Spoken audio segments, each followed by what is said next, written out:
প্রিয় শিক্ষার্থীবৃন্দ, শুভ সকাল। আন্তর্জাতিক রাজনীতির মূলনীতি এই বিষয়ের অনলাইন ক্লাসে তোমাদের সবাইকে স্বাগত জানাচ্ছি। আমি শাহ হাদিউজ্জামান। আজ যে বিষয়টা নিয়ে আমরা আলোচনা করতে যাচ্ছি সেই বিষয়টা হচ্ছে সুপার পাওয়ার, অর্থাৎ পরাশক্তি। পরাশক্তি কি এবং সাম্প্রতিক বিশ্ব ব্যবস্থায় মার্কিন যুক্তরাষ্ট্রের একক পরাশক্তি হওয়ার কারণটা কি, পেছনের সেই কারণগুলো আমরা দেখব। তবে তার পূর্বে আমরা প্রথমে দেখার চেষ্টা করব পরাশক্তিটা কি আসলে। তোমরা জানো, সাম্প্রতিক আন্তর্জাতিক রাজনীতির ক্ষেত্রে বহুল আলোচিত এবং প্রচলিত একটি শব্দ হচ্ছে পরাশক্তি। বিশ্ব সভ্যতার এই যুগে পরাশক্তির ধারক বাহককে সেই বিষয়ে নিশ্চয়ই তোমাদের জানা আছে বা অজানা কারণ নয়। এই পরাশক্তি যে হয়েছে সেই দেশটা কেন পরাশক্তি হলো, তার পেছনের কারণগুলো কি, সেগুলো বিশ্লেষণ করার চেষ্টা করব আজ। তার পূর্বে একটু দেখি পরাশক্তিটা আসলে কি। পরাশক্তি বলতে এমন এক শক্তি সম্পন্ন রাষ্ট্রকে বোঝায় যা ক্ষুদ্র রাষ্ট্রসমূহের উপর তার একক কর্তৃত্ব বা আধিপত্য বা তার ইচ্ছাকে আরোপ করার সামর্থ্য যে রাষ্ট্রের আছে বা যে রাষ্ট্র এই ক্ষমতাটা অর্জন করেছে, সেটাই হচ্ছে পরাশক্তি বা সুপার পাওয়ার। আবার বলছি, পরাশক্তি বলতে এমন শক্তি সম্পন্ন রাষ্ট্রকে বোঝায় যে রাষ্ট্র ক্ষুদ্র রাষ্ট্রসমূহের উপরে তার নিয়ন্ত্রণ, কর্তৃত্ব বা তাদের ইচ্ছা চাপিয়ে দেওয়ার যে সামর্থ্য, সেই সামর্থ্য যে রাষ্ট্র অর্জন করেছে সেই রাষ্ট্রটাই হচ্ছে পরাশক্তি বা সুপার পাওয়ার। সমগ্র বিশ্বের যে কোনো ঘটনার সাথে এই সুপার পাওয়ার অর্থাৎ এই পরাশক্তির যে দেশ আছে সেই দেশটা জড়িত থাকবে। বর্তমান বিশ্ব ব্যবস্থাতে যতগুলো স্বাধীন দেশ আছে, সেই স্বাধীন দেশগুলো শুধু নয়, যে দেশগুলো স্বাধীনতার পথে বা স্বাধীন হতে যাচ্ছে, সেই সকল বিষয়ের সাথে অর্থাৎ এই সকল দেশের প্রত্যেকটা ঘটনার সাথে জড়িত থাকে এই পরাশক্তির দেশগুলো। আন্তর্জাতিক সমস্যা সম্পর্কে তাদেরকে বাদ দিয়ে কোনো কিছু বিশ্লেষণ করা সম্ভব নয়, অর্থাৎ তাদেরকে বাদ দিয়ে সেটা সমাধান করার কথা চিন্তাও করা যায় না। আন্তর্জাতিক বিষয়ে প্রত্যেকটা দেশের অভ্যন্তরীণ বা বাহ্যিক প্রত্যেকটা বিষয়ের খুঁটিনাটি সম্পর্কে তাদের জানা থাকে। পরাশক্তির সেই বিষয়গুলো আঁচ করতে পারে। পরাশক্তির হস্তক্ষেপ ছাড়া সাম্প্রতিক সময়ে কোনো দেশের যে বিরোধ রয়েছে সেই বিরোধটাও মীমাংসা করা সম্ভব হচ্ছে না। যাবো সে আলোচনা একটু পরে। উদাহরণ হিসেবে যদি দেখি, কঙ্গো, নামিবিয়া, ইথিওপিয়া, এদের যে সমস্যা ছিল, স্বাধীনতাকালীন যে সমস্যাগুলো ছিল বা গবেষণাগত যে প্রত্যেকটা বিষয়গুলো রয়েছে, কঙ্গো, নামিবিয়া, ইথিওপিয়া, এই সকল দেশের স্বাধীনতার ক্ষেত্রে কিন্তু এই পরাশক্তির হস্তক্ষেপ ছিল। যদি দেখি আফগানিস্তান, ইরাক, তাদের যে শান্তি প্রতিষ্ঠা বা শান্তি মীমাংসা, সেই ইরান ইরাক চুক্তি, সল্ট চুক্তি যেগুলোকে আমরা বলছি, সেই প্রত্যেকটা ক্ষেত্রে কিন্তু এই পরাশক্তির ভূমিকা ছিল। শুধু তাই না, নিরস্ত্রীকরণ চুক্তি, মহাকাশ চুক্তি, পরিবেশ চুক্তি, সামরিক চুক্তি, যে সংগঠনগুলো রয়েছে, শান্তি, নিরাপত্তা, প্রত্যেকটা জিনিস প্রতিষ্ঠার ক্ষেত্রে তাদের হস্তক্ষেপ থাকে। এখন বলতে পারবে সেই দেশটা কি? নিঃসন্দেহে সেই দেশটা হচ্ছে মার্কিন যুক্তরাষ্ট্র, ইউনাইটেড স্টেটস অফ আমেরিকা। বর্তমান বিশ্ব ব্যবস্থাতে সুপার পাওয়ার হিসেবে খ্যাত একটি দেশ, সেটা হচ্ছে মার্কিন যুক্তরাষ্ট্র। বিশ্বের প্রত্যেকটা দেশে মার্কিন যুক্তরাষ্ট্রের আধিপত্য বিস্তারের সুযোগ রয়েছে এবং আধিপত্য বিস্তার করে যাচ্ছে প্রতিনিয়ত। তাদেরকে বাদ দিয়ে একটা দেশের অভ্যন্তরীণ বা বাহ্যিক যে বিষয়গুলো রয়েছে সেই বিষয়গুলো ডিল করাও কিন্তু অসম্ভব হয়ে পড়েছে। সাম্প্রতিক সময়ে ঘটে যাওয়া বাংলাদেশের যদি কিছু ঘটনার কথা বলি, রোহিঙ্গা সমস্যার কথা যদি বলি, রাজনৈতিক দলের যে অভ্যন্তরীণ বিরোধের কথা বলি, সেখানে কিন্তু মার্কিন যুক্তরাষ্ট্রের তথা জাতিসংঘের হস্তক্ষেপ চাওয়া হয়েছে। জাতিসংঘে কারা চালায়, জাতিসংঘে কাদের ভূমিকা অগ্রগণ্য, সে বিষয়ে আলোচনায় আসব। তার পূর্বে একটু দেখে নেই সাম্প্রতিক বিশ্ব ব্যবস্থায় বা আন্তর্জাতিক রাজনীতিতে পরাশক্তি মার্কিন যুক্তরাষ্ট্র। কিভাবে হলো সেই পরাশক্তির সেই শিখরে কিভাবে উন্নীত হলো, সেই পেছনের কারণগুলো এখন আমরা আলোচনা করছি। প্রথম যে কারণ সেটা হচ্ছে সোভিয়েত ইউনিয়নের ভাঙন বা পতন। সোভিয়েত ইউনিয়ন সম্পর্কে তোমাদের ধারণা আছে। দ্বিতীয় বিশ্বযুদ্ধের পরবর্তীকালীন সময়ে সমগ্র বিশ্ব ব্যবস্থা দুটো ব্লকে ভাগ হয়ে গিয়েছিল। মার্কিন যুক্তরাষ্ট্রের নেতৃত্বে পুঁজিবাদী বিশ্ব এবং সোভিয়েত ইউনিয়ন অর্থাৎ রাশিয়ার নেতৃত্বে সমাজতান্ত্রিক বিশ্ব। এই দ্বিতীয় বিশ্বযুদ্ধের পরবর্তীকালীন সময়ে এই যে সোভিয়েত ইউনিয়ন বা USSR, union of Soviet socialist Republic, যেটাকে সংক্ষেপে বলছে ইউএসএসআর বা সোভিয়েত ইউনিয়ন, এই সোভিয়েত ইউনিয়নের ভূমিকা ঠিক থাকলেও 1991 সালে এই সোভিয়েত ইউনিয়ন ভেঙে গিয়েছিল। 89 সাল থেকে সেটার প্রসেসিং হচ্ছিল এবং 91 সালে সেই সমাজতান্ত্রিক বিশ্বের পতনের মধ্য দিয়ে পুঁজিবাদী বিশ্বের আধিপত্য যখন বেড়েছে, মার্কিন যুক্তরাষ্ট্রের একাধিপত্যের সূচনা তখন থেকে বেশি শুরু হয়েছে। অর্থাৎ দ্বিতীয় বিশ্বযুদ্ধের পরবর্তীকালীন সময়ে যখন দুটো দেশ অর্থাৎ দুটো কম্পিটিটর ছিল, একটা হচ্ছে রাশিয়া তার নেতৃত্বে সমাজতান্ত্রিক বিশ্ব এবং মার্কিন যুক্তরাষ্ট্রের নেতৃত্বে পুঁজিবাদী বিশ্ব। 91 সালের দিকে এসে যখন ইউএসএসআর এর পতন ঘটল, তখন সেই সমাজতান্ত্রিক বিশ্বগুলো সমাজতন্ত্রের যে ধারণা ছিল সেই ধারণা থেকে পিছিয়ে এসে পুঁজিবাদকে গ্রহণ করতে শিখেছে। অনেকেই এই সমাজতন্ত্র থেকে পিছু হটেছে বা হটতে চাচ্ছে, যার কারণে এই ইউএসএসআর এর পতন ঘটেছিল এবং পতন ঘটার পরেই তার প্রতিপক্ষের পতন মানে অপর যে রয়েছে তার অবস্থান শীর্ষে। সেটাই মার্কিন যুক্তরাষ্ট্রের ক্ষেত্রে হয়েছে। প্রতিপক্ষ রাশিয়ার পতনের পর মার্কিন যুক্তরাষ্ট্রের আর কোনো বাধা ছিল না। সুতরাং তারই ধারাবাহিকতায় আজ মার্কিন যুক্তরাষ্ট্র পরাশক্তির অধিকারী হয়েছে। এরপর 2 নম্বর যে কারণের কথা আমরা বলবো সেটা হচ্ছে সমাজতন্ত্রের পতন, যেটা কিছুটা আগেই এসেছে, তোমরা জানো। সমাজতন্ত্র এবং পুঁজিবাদ এই দুটোর পার্থক্য কি? পুঁজিবাদ হচ্ছে যাবতীয় সম্পত্তির মালিক ব্যক্তি নিজে, অর্থাৎ ব্যক্তি এখানে চাইলে সম্পত্তির পাহাড় গড়তে পারে। আর সমাজতন্ত্রের ক্ষেত্রে ঠিক বিপরীত, অর্থাৎ এখানে যাবতীয় সম্পত্তির মালিক হচ্ছে রাষ্ট্র।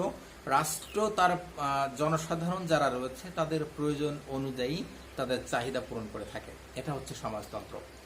দ্বিতীয় বিশ্বযুদ্ধের পরবর্তীকালীন সময়ে অধিকাংশ দেশ সমাজতন্ত্রের পক্ষে থাকলেও বিশ্বায়নের ধাক্কা বা পুঁজিবাদী বিশ্বের এই লাগাতার অবস্থানের কারণে ও তাদের প্রচেষ্টার কারণে এই সমাজতন্ত্রের পতন ঘটেছে।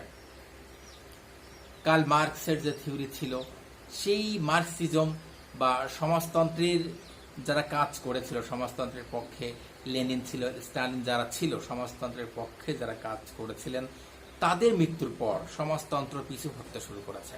আর তারই ধারাবাহিকতায় যখন সমাজতন্ত্রের পতন ঘটেছে, পুঁজিবাদী বিশ্ব সামনে এসেছে। পুঁজিবাদী বিশ্ব সামনে আসা মানেই মার্কিন যুক্তরাষ্ট্র নিঃসন্দেহে। ঠিক একইভাবে মার্কিন যুক্তরাষ্ট্রের সামনে এখন কোনো প্রতিপক্ষ নেই, কারণ এখন পুঁজিবাদী বিশ্ব চলছে। মার্কিন যুক্তরাষ্ট্রের একক পরাশক্তির আরও একটা কারণ হচ্ছে ইউএস এর ভৌগোলিক অবস্থান, অর্থাৎ মার্কিন যুক্তরাষ্ট্রের যে ভৌগোলিক অবস্থান। একটা দেশের গত ক্লাসে জাতীয় শক্তি পড়িয়েছিলাম, সেই জাতীয় শক্তির ক্ষেত্রে বলেছিলাম জাতীয় শক্তি গঠনের একটা মূল উপাদান হচ্ছে তার জিওগ্রাফিক লোকেশন বা ভৌগোলিক অবস্থান। মার্কিন যুক্তরাষ্ট্রকে যদি তোমরা দেখো ম্যাপে, তাহলে জানতে পারবে তাদের ভৌগোলিক অবস্থানটা কত সুন্দর। তাদের রয়েছে বিশাল ভূখণ্ড, রয়েছে পর্যাপ্ত জনসংখ্যা, রয়েছে তাদের সামরিক শক্তি, উন্নত যোগাযোগ ব্যবস্থা, আধুনিক সব আকাশছোঁয়া প্রযুক্তি, তারপরে তাদের যে সাগর বেষ্টিত নৌবহর তাদের রয়েছে। এবং যদি খেয়াল করে দেখো ম্যাপে, মার্কিন যুক্তরাষ্ট্রের চারিপাশে রয়েছে সাগর বেষ্টিত, যার কারণে তারা চাইলেই অনায়াসে যে কোনো দেশের উপর যে কোনো সময় হস্তক্ষেপ করতে পারে, সেই দেশে তারা যাতায়াত করতে পারে, সেই দেশের সাথে অবাধে ব্যবসা বাণিজ্য কিন্তু পরিচালনা করতে পারে। তাছাড়া রয়েছে তাদের উন্মুক্ত আকাশপথ, যার কারণে মার্কিন যুক্তরাষ্ট্রের সামনে প্রতিপক্ষ হওয়ার মতো কোনো দেশ এখনো পর্যন্ত হয়নি। যার কারণে তাদের এই ভৌগোলিক অবস্থানটা তাদের এই পরাশক্তির ধারাকে আরও এক ধাপ এগিয়ে নিয়ে দিয়েছে, নিঃসন্দেহে কথা বলা যায়। যেহেতু তাদের ভৌগোলিকভাবে তাদের একটা ইতিবাচক সাড়া রয়েছে, যার কারণে এই পরাশক্তির পাল্লাকে আরো একটু ভারী করে তুলেছে। মার্কিন যুক্তরাষ্ট্র কেন পরাশক্তি হলো, তার 4 নম্বর কারণ হচ্ছে তার অর্থনৈতিক সচ্ছলতা। যদি আমরা দেখি মার্কিন যুক্তরাষ্ট্রের অর্থনীতি, সেই দেশের আগেই বলেছিলাম একটা দেশের সার্বিক বিষয়াবলী নির্ভর করে সেই দেশের অর্থনীতির উপর। যেই দেশের অর্থনৈতিক ব্যবস্থা যত ভালো, সেই দেশের সার্বিক ব্যবস্থাপনাও তত বেশি উন্নত, হোক সেটা রাজনীতি, হোক সেটা সমাজনীতি, হোক সেটা প্রতিরক্ষা বা সামরিক। মার্কিন যুক্তরাষ্ট্রের যে অর্থনীতি, সেই সম্পর্কে তোমাদের ধারণা থাকতে পারে। সেই দেশের মানুষের মাথাপিছু আয় কত, তাদের জীবনযাত্রার মান অনেক উন্নত। সুতরাং সেই দেশের যে অর্থনৈতিক সচ্ছলতা রয়েছে, সেই অর্থনৈতিক সচ্ছলতার কারণে অন্য কোনো দেশের সাহায্যের দরকার তাদের হয় না, বরং তারাই অন্য দেশকে সহযোগিতা করে থাকে। যেহেতু কাউকে সাহায্য করলে তার উপর নির্ভরশীল হয়ে যেতে হয়, মার্কিন যুক্তরাষ্ট্রের সামনে এই ভয়টা কখনোই নেই। কারণ মার্কিন যুক্তরাষ্ট্রের সাহায্যের জন্য কারো কাছে হাত পাতে না। অর্থনৈতিকভাবে তারা অনেক বেশি সচ্ছল, যার কারণে পরাশক্তির পাল্লাকে আরো ভারী করে তুলেছে। অর্থনৈতিক সচ্ছলতার কারণে মার্কিন যুক্তরাষ্ট্র এই বিশ্বে এসে পরাশক্তির ভূমিকা রাখতে পেরেছে। এরপর 5 নম্বর যে কারণের কথা আমরা বলবো, সেটা হচ্ছে শক্তিশালী সামরিক বাহিনী। মার্কিন যুক্তরাষ্ট্রের যেমন ভৌগোলিক অবস্থানের দিক থেকে আলোচিত, ঠিক একইভাবে মার্কিন যুক্তরাষ্ট্রের যে সামরিক বাহিনী রয়েছে, সেটা অনেক বেশি আধুনিক এবং প্রযুক্তি জ্ঞান সম্পন্ন এবং ডাইনামিক। সুসজ্জিত একটা বাহিনী যদি কোনো দেশের থেকে থাকে, তাহলে সেটা মার্কিন যুক্তরাষ্ট্রের রয়েছে। মার্কিন যুক্তরাষ্ট্রের সামরিক বাহিনী প্রযুক্তি, দক্ষতা আর জ্ঞানে এত বেশি পরিমাণ অভিজ্ঞ তারা, যে সমস্ত বিশ্বের ক্ষেত্রে তারা দৃষ্টি রাখে। যদি আমরা মধ্যপ্রাচ্যের দিকে খেয়াল করি, মধ্যপ্রাচ্যের অধিকাংশ দেশেই কিন্তু, সেটা ইরান বলি, ইরাক বলি, সেটাকে ফিলিস্তিন বলি, এই সকল দেশে কিছুদিন আগে যে বিপ্লবগুলো হলো, মার্কিন যুক্তরাষ্ট্রের যে বিপ্লব, দুঃখিত, মধ্যপ্রাচ্যের যে বিপ্লবগুলো আমরা দেখেছিলাম, যেটাকে আমরা টিউনিশিয়া থেকে শুরু হয়েছিল, এরপরে লিবিয়া, সিরিয়া, ইরাক, ইরান, এভাবে যে শুরু হয়েছিল, সেখানে কিন্তু মার্কিন যুক্তরাষ্ট্রের এই যে সামরিক বাহিনী আছে, সেই সামরিক বাহিনীর কিন্তু প্রভাব সেখানে ছিল। কারণ তারা অনেক বেশি আধুনিক এবং গতিশীল প্রশিক্ষণপ্রাপ্ত একটা বাহিনী। আমরা জানি সন্ত্রাস এবং জঙ্গিবাদ নিরসনে এই সামরিক বাহিনীর মুভমেন্টটাও কিন্তু আমরা দেখেছি। লাদেন, আলোচিত সন্ত্রাসী যে ঘটনা ছিল, সেই লাদেনকে কিন্তু হত্যা করেছিল মার্কিন যুক্তরাষ্ট্রের নেভি সিল একটা বাহিনী ছিল। তারা কিন্তু এটাকে সক্ষম হয়েছে। সুতরাং এই টুইন টাওয়ার হামলা যে প্রসঙ্গে কথা বলছিলাম, সেই বিষয়গুলো কিন্তু মার্কিন যুক্তরাষ্ট্রের সামরিক বাহিনী গুরুত্বপূর্ণ ভূমিকা রেখেছিল। সুতরাং মার্কিন যুক্তরাষ্ট্রে রয়েছে শক্তিশালী সামরিক বাহিনী, যেটা বিশ্বের অন্য কোনো দেশের এত বেশি সুসজ্জিত এবং শক্তিশালী সামরিক বাহিনী না থাকার কারণে মার্কিন যুক্তরাষ্ট্র একক পরাশক্তি হিসেবে পরিচিত হয়েছে। 6 নম্বর যে কারণটা রয়েছে, 6 নম্বর কারণ হচ্ছে জোট গঠন। আমরা জানি পারস্পরিক চুক্তি এবং সহযোগিতার যে নীতি রয়েছে, সেই চুক্তি এবং সহযোগিতার নীতির মাধ্যমে জোট গঠন করা হয়। সেই জোটভুক্ত দেশগুলোর পারস্পরিক সাহায্য, সেটা অর্থনৈতিক হোক, সামরিক হোক, সামাজিক হোক, এই সকল নীতিমালার সমন্বয়ে কিন্তু গঠন করা হয়ে থাকে। মার্কিন যুক্তরাষ্ট্রের বর্তমান বিশ্ব ব্যবস্থাতে বা আন্তর্জাতিক রাজনীতিতে যতগুলো জোট রয়েছে, প্রত্যেকটা অধিকাংশ জোটের সাথে মার্কিন যুক্তরাষ্ট্রের যোগ সাদৃশ্য কিন্তু রয়েছে। ইভেন জাতিসংঘ, যেটা অর্থাৎ সমগ্র বিশ্বের স্বাধীন দেশ সমূহের যে একটা সংগঠন, সেই জাতিসংঘেও কিন্তু খোদ মার্কিন যুক্তরাষ্ট্রের নেতৃত্বে চলে। এই যে জোট গঠনের কথা বললাম, সেখানে হচ্ছে মার্কিন যুক্তরাষ্ট্রের জোট যেগুলো তারা নিয়ন্ত্রণ করে, সেখানে সেন্টু রয়েছে, দুঃখিত, ন্যাটো। ন্যাটো রয়েছে, সিয়াটো রয়েছে, সেন্টো রয়েছে, নাপটা রয়েছে। এই যে ধরনের যে সংগঠনগুলো রয়েছে, ন্যাটো সামরিক সংগঠন, তো এই যে জোটগুলোর কথা আমি বলছি, যে জোটগুলো, সেই জোটের ক্ষেত্রে কিন্তু মার্কিন যুক্তরাষ্ট্রের গুরুত্বপূর্ণ ভূমিকা রয়েছে। অর্থাৎ জোট, প্রত্যেকটা জোটের, অধিকাংশ জোটের ক্ষেত্রে মার্কিন যুক্তরাষ্ট্রের তত্ত্বাবধান কিন্তু সেখানে রয়েছে, যার কারণে মার্কিন যুক্তরাষ্ট্র একক পরাশক্তি হিসেবে পরিচিত হতে সক্ষম হয়েছে। এরপর 7 নাম্বার যে কারণের কথা বলবো যে মার্কিন যুক্তরাষ্ট্র কেন একক পরাশক্তির অধিকারী হলো, তার 7 নাম্বার কারণটা হচ্ছে বিশ্বায়ন ও মুক্তবাজার অর্থনীতি। দুটো কনসেপ্ট তোমাদের জানার কথা। বিশ্বায়নটা কি? বিশ্বায়নের ইংরেজি প্রতিশব্দ হচ্ছে গ্লোবালাইজেশন, আর এটার মূল কথা হচ্ছে সমগ্র বিশ্ব একটা বাজারে পরিণত করা, অর্থাৎ বাধাহীন বাণিজ্য। বিশ্বায়নের যে ধাক্কা, একটা দেশের পণ্য আর একটা দেশে অবাধে প্রবেশ করতে পারছে এবং সেই দেশের পণ্য আবার অন্য একটা দেশও যেতে পারছে। এই বিশ্বায়নটা হচ্ছে বিশ্বায়নের মাধ্যমে একটা দেশের সাহিত্য, সংস্কৃতি, তাদের জীবন আচরণ, জীবন পদ্ধতি, প্রত্যেকটা জিনিসটা অবাধে আর একটা দেশে ঢুকে যাচ্ছে। এটাকে বলছে আমরা বিশ্বায়ন, অর্থাৎ লেজস্পেয়ার যে নীতিটাকে আমরা বলছি, যে বাধাহীন বাণিজ্য, অর্থাৎ অবাধ বাণিজ্য, এখানে কোনো নিয়ন্ত্রণ নেই। আজ তোমরা দেখো ঘরে বসেই কিন্তু দারাজ থেকে তোমরা কেনাকাটা করছো। শুধু দারাজ কেন, কত অ্যামাজন রয়েছে। মার্কিন যুক্তরাষ্ট্রে সহ বিশ্বের অধিকাংশ দেশ, অর্থাৎ প্রভাবশালী যে দেশগুলো রয়েছে, সেই দেশগুলোর কিন্তু এই যে অনলাইন যে বিজনেসগুলো রয়েছে সেগুলোর সাথে কিন্তু জড়িত হচ্ছে। এখন এটাকে আমরা বলছি যে বিশ্বায়নের একটা ধাক্কা। আমরা আজ পাশ্চাত্যের যে সংস্কৃতি গ্রহণ করেছি, পাশ্চাত্যের সংস্কৃতি গ্রহণ করে আজ আমরা যেভাবে পথ চলি বা যেভাবে কথা বলি, কথায় কথায় মাতৃভাষা বাংলার পরিবর্তে আমরা ইংরেজি বলছি, হিন্দি বলছি বা কখনো উর্দু বলছি।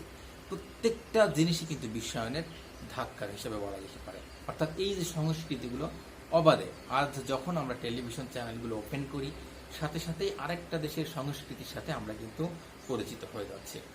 সুতরাং এই যে বিশ্বায়ন এবং মুক্ত বাজার অর্থনীতি, যেটাকে বললাম লিমিটলেস মার্কেট, এইগুলো মার্কিন যুক্তরাষ্ট্রের ব্যবসাকে সম্প্রসারণের হাতটা অনেক বেশি বাড়িয়ে দিয়েছে। চাইলেই মার্কিন যুক্তরাষ্ট্র থেকে এখন অবাধে আমরা কেনাকাটা করতে পারছি। মার্কিন যুক্তরাষ্ট্রের বাজার আমরা মুহূর্তে ঘুরে আসতে পারছি, আমাদের বাজারে তারা পণ্য পাঠাতে পারছে, চাইলে আমাদের এখান থেকে তারা নিতে পারছে। মার্কিন যুক্তরাষ্ট্র সবসময় এমন একটা নীতিতে বিশ্বাসী, তার রাষ্ট্রে যেটা আছে সেটা অন্যকে দিতে, এবং অন্য রাষ্ট্র যেটা আছে সেখান থেকে সেটা আমদানি করে নিজের সমৃদ্ধি অর্জন করার পক্ষে মার্কিন যুক্তরাষ্ট্র সবসময় থাকে। সুতরাং বিশ্বায়ন আর এই যে মুক্তবাজার অর্থনীতি, এই দুটো থাকার কারণে মার্কিন যুক্তরাষ্ট্র পরাশক্তি হিসেবে পরিগণিত হয়েছে, এই কথা নিঃসন্দেহে বলা যাচ্ছে। এরপর 8 নম্বর যে কারণটার কথা আমরা বলবো সেটা হচ্ছে সাহায্য সহযোগিতার মাধ্যম। আমরা যদি দেখি বর্তমান আন্তর্জাতিক রাজনীতিতে সাহায্যকারী যে দেশ রয়েছে, অর্থাৎ বিশ্বের উন্নয়নশীল বা অনুন্নত যে দেশগুলো রয়েছে, সেই দেশগুলোর সাহায্যের একমাত্র অভিভাবক হিসেবে কাজ করে মার্কিন যুক্তরাষ্ট্র। কোনো দেশের কাছ থেকে যদি সাহায্য নেওয়া হয় তাহলে সেই দেশের কাছে দায়বদ্ধ থাকতে হয়, যার কারণে মার্কিন যুক্তরাষ্ট্র থেকে সাহায্য নেয় না। হাতে গোনা কয়েকটা দেশ ছাড়া প্রত্যেকটা দেশই সাহায্যের জন্য মার্কিন যুক্তরাষ্ট্রের উপর নির্ভরশীল, যার কারণে ওই সকল দেশের উপরে মার্কিন যুক্তরাষ্ট্রের আধিপত্য বিস্তার করতে সুবিধা হয়। মনে রাখতে হবে, সাহায্য গ্রহণে আনুগত্য বাড়ে। আর তাছাড়া মার্কিন যুক্তরাষ্ট্র যেটা করে থাকে, শর্ত দিয়ে সাহায্য করে থাকে, যেটা মার্কিন যুক্তরাষ্ট্রের আধিপত্যকে যেমন প্রতিষ্ঠা করছে, পরাশক্তির অবস্থানটাকে আরো দৃঢ় করছে। 9 নম্বর যে কারণটা সেটা হচ্ছে প্রযুক্তি হস্তান্তর করা। মার্কিন যুক্তরাষ্ট্রের যে টেকনোলজি রয়েছে, আকাশ ছোঁয়া প্রযুক্তি বলা যেতে পারে। সাম্প্রতিক বিশ্ব ব্যবস্থাতে মার্কিন যুক্তরাষ্ট্রের মতো এত উন্নত প্রযুক্তি বিশ্বের কোনো দেশ ব্যবহার করে না। প্রযুক্তির ক্ষেত্রে মার্কিন যুক্তরাষ্ট্র কারোর কাছে নির্ভরশীল নয়, বরং প্রযুক্তি আরো হস্তান্তর করে। উদাহরণ হিসেবে যদি বলতে চাই, বিল গেটসের কথাই কেন বলি না। মাইক্রোসফটের প্রতিষ্ঠাতা বিল গেটস অ্যাপেলের প্রতিষ্ঠাতা স্টিভ জবস, প্রত্যেকটা মানুষই কিন্তু মার্কিন যুক্তরাষ্ট্র। অ্যামাজন যে বাণিজ্যটা চলছে, বিশ্বের সবচেয়ে বড় ওয়েবসাইটগুলো রয়েছে, গুগল রয়েছে, ইভেন তোমরা যে ফেসবুক চালাচ্ছ তার প্রতিষ্ঠাতাও সবগুলো কোন দেশের? সুতরাং প্রযুক্তিগত দিক থেকে মার্কিন যুক্তরাষ্ট্র যেমন একাধিপত্য বিস্তার করেছে, ঠিক সার্বিক দিক থেকে কিন্তু পরাশক্তি হিসেবে বিবেচিত হচ্ছে। এরপর 10 নম্বর যে কারণের কথা বলছি সেটা হচ্ছে আণবিক মরণাস্ত্র উৎপাদন। এই আণবিক মরণাস্ত্র সম্পর্কে তোমাদের ধারণা থাকতে পারে। পারমাণবিক মানবিক বোমার নাম তোমরা শুনে থাকবে, যেটা যেটা দ্বিতীয় বিশ্বযুদ্ধের সময়, যেটা হিরোশিমা এবং নাগাসাকিতে 6 আগস্ট এবং 9 আগস্ট নিক্ষেপ করা হয়েছিল, যার ফলে সেই প্রভাব কিন্তু এখনও এই হিরোশিমা এবং নাগাসাকিতে আছে। তোমরা গুগলে সার্চ দিলে ওই দুটো জায়গা সম্পর্কে জানতে পারবে। এই যে মরণাস্ত্র, বর্তমান বিশ্বের যে দেশ রয়েছে তার ভিতরে 8টা দেশের এই পারমাণবিক বা আণবিক মরণাস্ত্র রয়েছে। মার্কিন যুক্তরাষ্ট্র রয়েছে, ইউকে রয়েছে, ফ্রান্স রয়েছে, রাশিয়া, চীন, ভারত, পাকিস্তান এবং উত্তর কোরিয়া। এই 8টা দেশের এই মরণাস্ত্র রয়েছে। এই মরণাস্ত্র উৎপাদন করতে পারে মার্কিন যুক্তরাষ্ট্র। সুতরাং তাদের যে মার্কিন যুক্তরাষ্ট্রের যে আণবিক অস্ত্র রয়েছে, যার কারণে প্রত্যেকটা রাষ্ট্রের ভিতরে সে ত্রাসের রাজত্ব প্রতিষ্ঠা করতে চায়, করে থাকে, যার কারণে একক পরাশক্তি হিসেবে বিবেচিত হয়েছে। 11 নম্বর এবং সর্বশেষ যে কারণ যার কারণে মার্কিন যুক্তরাষ্ট্র পরাশক্তির পরিণত হয়েছে সেটা হচ্ছে গণতন্ত্রের রক্ষক। এত কিছুর পরেও গণতন্ত্র যেটা রয়েছে, পাবলিক পার্টিসিপেশন, সেটা কিন্তু মার্কিন যুক্তরাষ্ট্র বজায় রেখেছে আজও পর্যন্ত। নির্বাচনগুলো অবাধ, সুষ্ঠু, নিরপেক্ষ হচ্ছে। জনগণের স্বতঃস্ফূর্ত অংশগ্রহণের মাধ্যমে যোগ্য প্রার্থীকেই তারা বেছে নিচ্ছে। গত কয়েকটা নির্বাচন তোমরা দেখেছ, সেখানকার নির্বাচনের সিস্টেমগুলো কিভাবে আসছে, গণতন্ত্রকে কিভাবে তারা সমুন্নত রাখছে। গণতন্ত্রের প্রতি তারা অনেক শ্রদ্ধাশীল, উন্নয়নের পথে তারা অনেক বেশি প্রগতিশীল। অর্থাৎ তারা উন্নয়ন চায়, গণতন্ত্রকে তারা বাঁচাতে চায়, গণতন্ত্রকে কিভাবে রক্ষা করা যেতে পারে। নির্বাচনকালীন সময় যখন আসে তখন তাদের যে প্রার্থী রয়েছে তাদের ম্যান্ডেটগুলো তোমরা দেখবে, তাদের যে নির্বাচনী সিস্টেমগুলো রয়েছে তার উপরে আমি একটা ক্লাস নিব, এবং দেখবে যে তাদের যে ডিবেটগুলো রয়েছে নির্বাচনের আগে কত সুন্দর তারা ডিবেট করে। অর্থাৎ গণতন্ত্রকে তারা যেমন সম্মান দিচ্ছে, সেই গণতন্ত্রকে কিন্তু তারা বাঁচিয়ে রাখার চেষ্টা করে যাচ্ছে। এত সময় যে কারণগুলো বললাম, শুধুমাত্র এই কারণগুলো নয়, আরও কিছু কারণ রয়েছে। এই সমস্ত কারণের প্রেক্ষিতে মার্কিন যুক্তরাষ্ট্র আজ একক পরাশক্তি হিসেবে পরিণত হয়েছে। আশা করি সবাই বুঝতে পেরেছ।